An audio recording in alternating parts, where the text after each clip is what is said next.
Передается слов Абу Хурайры, да будет доволен им Аллах, что пророк, да благословит его Аллах и приветствует, сказал: «Семерых укроет Аллах в тени своей в тот день, когда не будет иной тени, кроме тени его».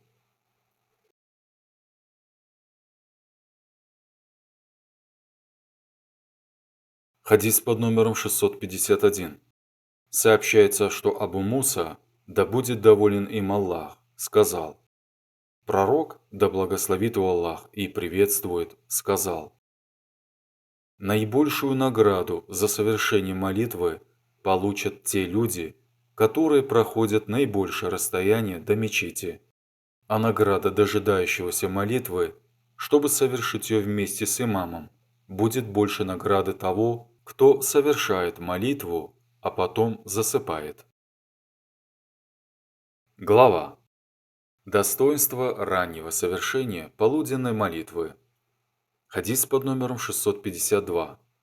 Передается слов Абу Хурайры, да будет доволен им Аллах, что посланник Аллаха, да благословит его Аллах и приветствует, сказал: как-то раз один человек, шедший по дороге, увидел ветку с колючками и убрал ее с пути. И Аллах воздал ему благодарностью, простив ему его прегрешение. Хадис под номером 653. Затем пророк, да благословит его Аллах и приветствует, сказал: пятеро являются мучениками: умерший от чумы, умерший от болезни живота, утонувший, погребенный под обломками и павший на пути Аллаха. Здесь выражается надежда на то, что каждый мусульманин, который погибнет такой смертью, попадет в рай подобно шахиду, павшему в бою за веру. Однако это не значит, что положение всех таких людей будет таким же, как и положение шахидов. И пророк, да благословит его Аллах и приветствует, также сказал: если бы люди знали о награде, которая ждет тех, кто произносит слова азана и находится в первом ряду во время общей молитвы, и не нашли иного пути для того, чтобы решить, кто станет произносить слова азана и кто займет место в первом ряду, кроме жребия по стрелам, то обязательно прибегали бы к этому. Хадис под номером 654. И если бы знали они о той награде, которая ждет начинающего совершать полуденную молитву, сразу же после наступления установленного для нее времени, то спешили бы к ней на перегонки. И если бы знали они о той награде, которая ожидает принимающих участие в общих вечерних и утренних молитвах, то обязательно являлись бы на эти молитвы в мечеть, даже если бы им приходилось добираться туда ползком. Глава. Следует принимать в расчет следы, то есть шаги, которые делает тот, кто идет на молитву в мечеть. Хадис под номером 655. Сообщается, что Анас сказал: пророк, да благословит его Аллах и приветствует, сказал: «О Бану Салима! Неужели вы не принимаете в расчет, что ваши следы подсчитываются относительно слов Всевышнего Аллаха, и записываем то, что они совершили, и то, что они оставили после себя?» Коран. Сура Ясин. Аят 12.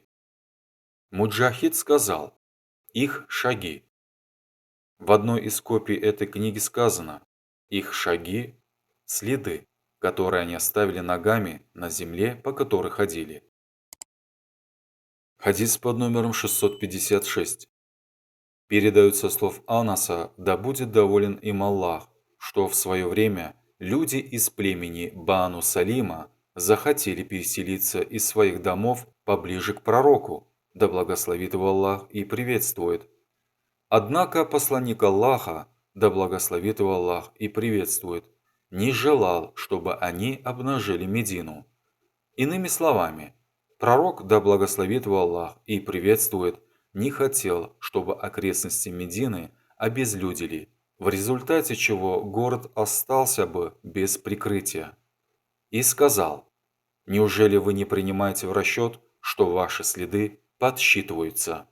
Имеется в виду, что каждый шаг, сделанный человеком на пути в мечеть, учитывается, и за него мусульманину полагается награда.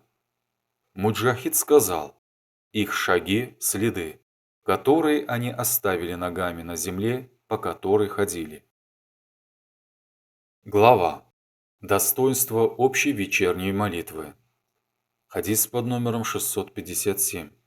Сообщается, что Абу Хурайра, да будет доволен им Аллах, сказал: пророк, да благословит его Аллах и приветствует, сказал: «Для лицемеров нет молитв более тяжких, чем утренняя и вечерняя. Однако, если бы знали они, какая награда ждет людей за две эти молитвы, то обязательно являлись бы на них в мечеть, даже если бы пришлось им добираться ползком». Бывало так, что хотел я приказать муадзину объявить о молитве, затем повелеть кому-то возглавить людей в молитве, а потом взять факел и сжечь дома тех, кто не выходит на молитву после того, как услышали призыв к ней. Глава. Совершение коллективной молитвы двумя или людьми больше этого числа. Хадис под номером 658. Передается со слов Малика ибн Аль-Хувайриса, да будет доволен им Аллах, о том, что пророк, да благословит его Аллах и приветствует, сказал: «Когда настанет время молитвы, возглашайте азан и икаму, и пусть затем старший из вас руководит вашей молитвой». Глава. О сидящем в мечети в ожидании молитвы и о достоинстве мечетей. Хадис под номером 659. Передаются слов Абу Хурайры, да будет доволен им Аллах, о том, что посланник Аллаха, да благословит его Аллах и приветствует, сказал: «Ангелы возносят мольбы за любого из вас все то время, в которое он пребывает на месте совершения молитвы, пока не осквернится. Ангелы говорят: «О Аллах, прости ему грехи! О Аллах, помилуй его!» И каждый из вас будет продолжать находиться на молитве все то время, пока молитва будет удерживать его в мечети, и ничто не удерживает его вернуться к своей семье, кроме молитвы. Хадис под номером 660. Передается слов Абу Хурайры, да будет доволен им Аллах, что пророк, да благословит его Аллах и приветствует, сказал: «Семерых укроет Аллах в тени своей в тот день, когда не будет иной тени, кроме тени его: справедливого правителя, юношу, росшего в поклонении своему Господу, человека, сердце которого подвешено в мечетях, то есть человек, сердце которого неразрывно связано с мечетями. Тех двоих, которые любят друг друга в Аллахе, встречаясь и расставаясь только ради Него. Мужчину, которого пожелала знатная и красивая женщина, и который сказал: «Поистине, я боюсь Аллаха». Того, кто подает милостыню настолько тайно, что его левая рука не ведает, сколько тратит правая. А также того, чьи глаза наполняются слезами, когда он в одиночестве поминает Аллаха.